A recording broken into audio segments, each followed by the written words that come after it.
ഈ വർഷത്തെ ഓണം റിലീസിൽ ഏറ്റവും പ്രതീക്ഷയുള്ള സിനിമകളിൽ ഒന്നാണ് ലോക. ഇപ്പോൾ ലോക്കയുടെ സെൻസർ സർട്ടിഫിക്കറ്റ് പുറത്തു വന്നിട്ടുണ്ട്.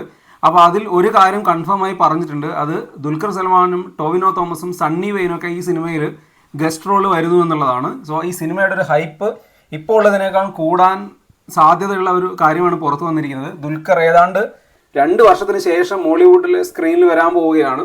കാരണം കിങ് ഓഫ് കൊത്തയുടെ വലിയ പരാജയത്തിന് ശേഷം ദുൽഖറിന് വലിയൊരു ഗ്യാപ്പായിരുന്നു. ദുൽഖർ മറ്റ് ഭാഷകളിലൊക്കെ സിനിമകളൊക്കെ ചെയ്ത് 100 കോടി ക്ലബിലൊക്കെ കയറി. പക്ഷേ മോളിവുഡിലേക്കുള്ള ഒരു തിരിച്ചുവരവ് ലോക്കയിലൂടെയാണ്. ഇപ്പോൾ ലോക്കയിൽ ചെറിയ റോളിൽ എന്തോ ആണ് വരുന്നത്. ബട്ട് എന്തായാലും ദുൽഖർ വരുന്ന സമയത്ത് അത് വലിയൊരു ഹൈപ്പ് തന്നെയാണ്. കാരണം യൂത്തിന് ദുൽഖർ സൽമാനോടുള്ള ഇഷ്ടം നമുക്ക് പ്രത്യേകിച്ച് പറയേണ്ടതില്ല.